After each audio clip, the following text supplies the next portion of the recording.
Hello student, today we started class 12th subject business studies chapter 5 organization part 3.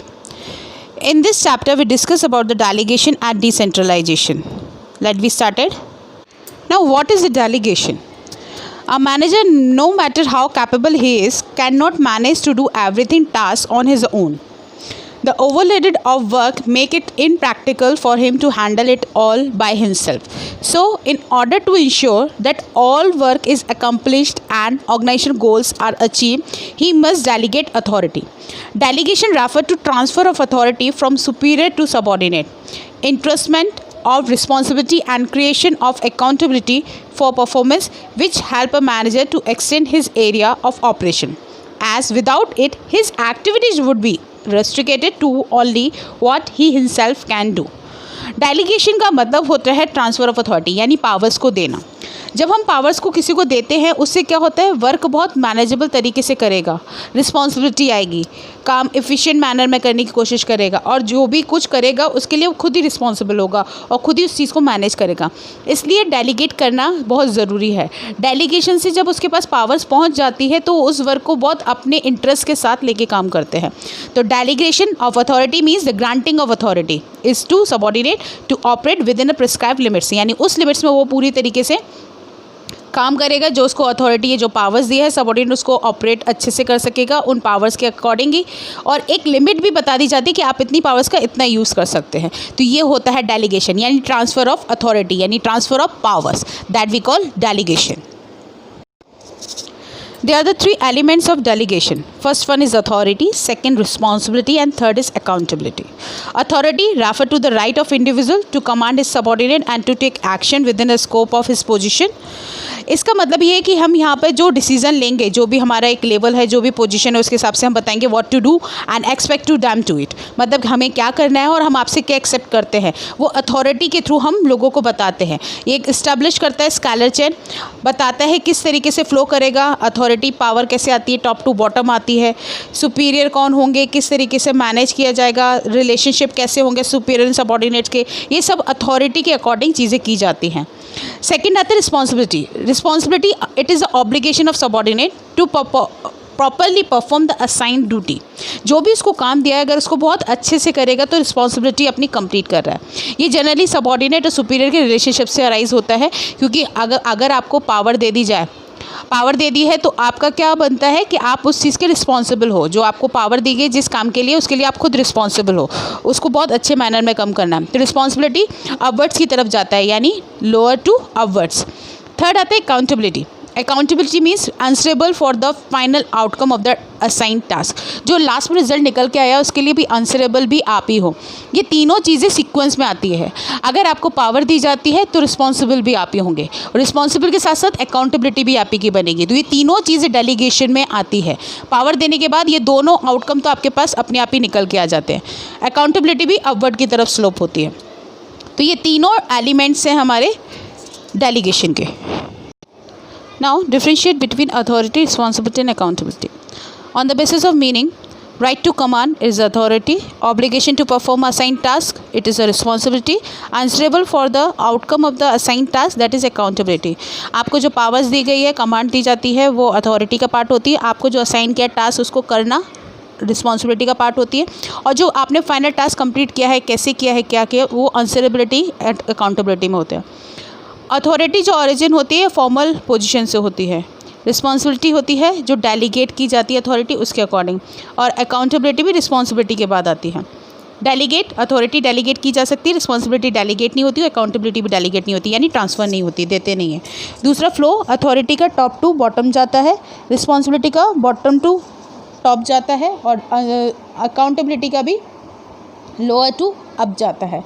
तो यहाँ पे downward से upward की तरफ केवल दो जाते हैं, रिस्पॉन्सिबिलिटी एंड अकाउंटेबिलिटी, और अपवर्ड से लेकर डाउनवर्ड एक ही होती है अथॉरिटी. तो ये डिफरेंसेस हैं इन तीनों के बीच में. Now we discuss about the importance of delegation. First one is effective management. Delegation of authority helps a manager to share his workload with his subordinates. It's lightens a burden of work on top executive. Generally हम लोग जब authority यानी power देंगे manager को अपने subordinates को, तो इससे उनका वर्कलोड कम हो जाएगा, जिससे क्या होगा, टॉप एग्जीक्यूटिव का बर्डन थोड़ा सा रिड्यूस होता है और इससे एक तरीके से एफिशिएंट मैनेजमेंट बन के आता है। सेकेंड इंपॉर्टेंस है एम्प्लॉयज़ डेवलपमेंट। जब हम पावर्स किसी एम्प्लॉयज़ को देंगे तो इसके पास एक अपॉर्चुनिटी होगी अपने आप को टैलेंट दिखाने के लिए, अपने यूज़ करना उस टैलेंट का। तो इससे क्या होगा, नेसेसिटी जो भी स्किल्स होंगी वो अपने कॉम्प्लेक्स टास्क को परफॉर्म करेगा। तो इस तरीके से एम्प्लॉय का डेवलपमेंट भी होगा। Third, motivation of employees. Generally जब डेलीगेशन एक ऐसा इंस्ट्रूमेंट है जिससे हम सबॉर्डिनेट को मोटिवेट कर सकते हैं, क्योंकि जब आप पावर दोगे तो वो इनकरेज होगा जॉब करने के लिए और अपनी पूरी रिस्पॉन्सिबिलिटी को निभाएगा और बहुत डेडिकेशन के साथ वर्क करेगा। Fourth, facilitates of growth. Delegation हमारे यहाँ पर एक्सपेंड करता है ऑर्गेनाइजेशन को और ग्रो करता है, क्योंकि हम यहाँ पे ट्रेंड और एक्सपीरियंस पर्सनल्स को लेते हैं जिसे अलग अलग वेंचर पे पोजीशन या प्रोजेक्ट दिया जाता है। Management hierarchy. जनरली यहाँ पे जो डेलीगेशन अथॉरिटी दी जाती है सुपीरियर सबऑर्डिनेट रिलेशनशिप को ध्यान में रखते हुए किया जाता है। हर इंसान को यहाँ पता होता है किसको रिपोर्ट करना है, कहाँ से हमें वर्क पता चलेगा, तो एक हायरार्की बनी होती है।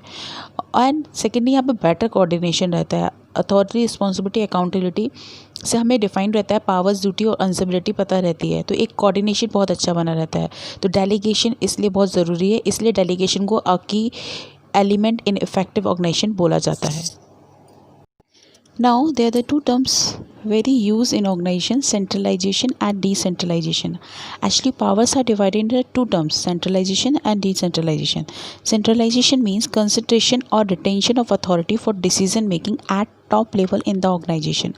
जब हमारी पावर किसी एक के हाथ में रहती है, टॉप मैनेजमेंट के हाथ में रहती है, वो सेंट्रलाइजेशन टर्म होता है। Decentralisation refer to delegation of authority throughout all the levels of the organisation. जब हम वो पावर डिवाइड कर देते हैं ऑल लेवल्स में, तो वो डिसेंट्रलाइजेशन होता है। इसमें पावर का डिवाइडेशन किया जाता है डिसेंट्रलाइजेशन में, और सेंट्रलाइजेशन पावर्स एक ही हैंड में रखी जाती हैं। जनरली सेंट्रलाइजेशन में वन हैंड रखने के लिए तो कमांड, हमारा चेन ऑफ कमांड जो होता है डिसीजन, वो वन हैंड में रहता है। और डिसेंट्रलाइजेशन से क्या होता है, वो चेन ऑफ कमांड थोड़ा सा डिवाइड हो जाता है, तो हायरार्किकल लेवल्स में काम को डिवाइड किया जाता है। यहाँ पे जनरली सेंट्रलाइजेशन और डिसेंट्रलाइजेशन के दोनों के प्रॉन्स एंड कॉन्स हैं। सेंट्रलाइजेशन हम लोग छोटी ऑर्गेनाइजेशन के लिए बेटर है, बट बड़ी ऑर्गेनाइजेशन के लिए सेंट्रलाइजेशन से प्रॉब्लम होती है। तो बड़ी ऑर्गेनाइजेशन में हम डिसेंट्रलाइजेशन वर्ड का यूज़ करते हैं और उसी पावर्स में काम करते हैं, क्योंकि सेंट्रलाइजेशन में डिसीज़न लेट हो जाते हैं और डिसेंट्रलाइजेशन में डिसीजंस बहुत जल्दी निकल के आता है। तो नेक्स्ट स्लाइड्स पे हम इम्पोर्टेंस पढ़ेंगे डिसेंट्रलाइजेशन की।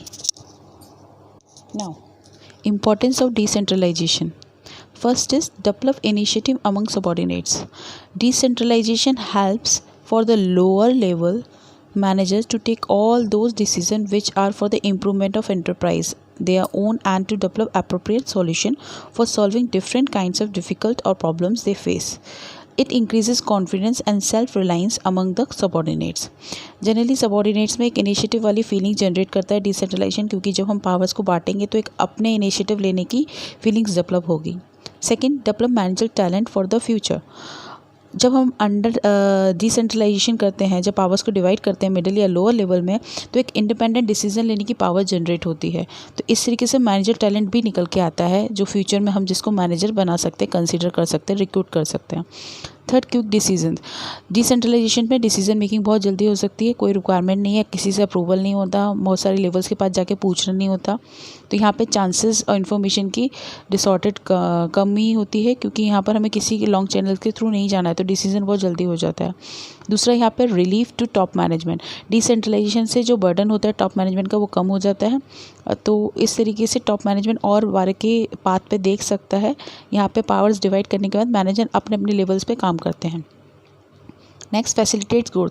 डिसेंट्रलाइजेशन से हमारे मैनेजर जो लेवल पे काम करते हैं वो लिबरेट होते हैं, और वो हर तरीके के डिपार्टमेंट में देख सकते हैं, अपने आप को ग्रो करने की पूरी कोशिश करते हैं, और प्रोडक्टिविटी भी इंक्रीज़ होती है। और इससे क्या होता है, रेवेन्यू इंक्रीज़ होता है, और हमारा जो बिजनेस है वो ग्रोथ और एक्सपेंड होता है। Next, better control. डिसेंट्रलाइजेशन पे हम लोग कंट्रोल भी बहुत अच्छे से कर सकते हैं, क्योंकि ईच एंड एवरी लेवल के पास पावर है, तो इस हिसाब से वो क्या कर सकता है, कंट्रोल कर सकता है, और जो भी डेविएशन यानी कमियां आ रही हैं उसको इम्प्रूव करने की कोशिश कर सकता है। तो ये इम्पोर्टेंस है हमारी डिसेंट्रलाइजेशन की। Now Discuss about the differentiate between delegation and decentralization. See, on the basis of meaning, delegation is a interest of responsibility and authority from one individual to another. Generally ये transfer किया जाता है delegation, जो responsibility होती है एक person से लेके दूसरे पर. और जो decentralisation is systematic delegation of authority in the organisation. एक सिस्टमेटिक वे होता है जिसमें हम अपनी पावर्स को डिवाइड करते हैं हर लेवल पे जाके, वो हमारा डिसेंट्रलाइजेशन होता है. बेसिस हम बात करते हैं next basis nature. Delegation mandatory act, यहाँ पे ये मैंडेटरी है, ये आपको देनी ही देनी पड़ेगी, इसके बिना कोई भी टास्क कंप्लीट नहीं हो सकता. डिसेंट्रलाइजेशन ऑप्शनल है, आप इसको लेना चाहें तो ले सकते हैं, नहीं लेना चाहें तो नहीं ले सकते हैं. तो यहाँ पर नेचर दोनों का डिफरेंस है. इसके बाद स्कोप की बात करते हैं. डेलीगेशन एक लिमिटेड स्कोप है, इंडिविजुअलिस्टिक है. अगर हम करना चाहें पावर्स को तो हम डेलीगेट कर सकते हैं, अदरवाइज़ नहीं. और जो डिसेंट्रलाइजेशन है ये वाइडर टर्म है, इसको बहुत जनरली हम लोग यूज़ करते हैं और ये बड़ी बड़ी ऑर्गेनाइजेशन में तो मेजरली यूज़ किया जाता है. इसके बाद नेक्स्ट डिफरेंशिएशन है डेलीगेशन एंड डिसेंट्रलाइजेशन का. Second point is status. Delegation एक ऐसा प्रोसेस है जिससे हम टास्क और अथॉरिटी शेयर कर सकते हैं, और डिसेंट्रलाइजेशन एक ऐसा आउटकम है पॉलिसी का जो हम टॉप मैनेजमेंट के द्वारा लिया जाता है. नेक्स्ट स्लाइड पे जाते हैं, वहाँ पर डिफरेंशिएशन दिया हुआ है on the basis. Next, on the basis of effectiveness, delegation is very effective in all types of organization, but decentralization effective only large enterprises. Next, on the basis of relationship, in delegation there is a relationship between superior and subordination. In decentralization there is a relationship between subordinates and superior. So these are the differences between delegation and decentralization. There are more points which is differentiate, that is freedom of action.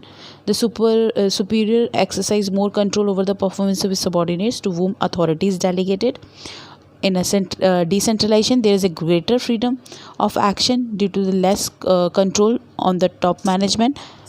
So these are the some type of differences between delegation and decentralization.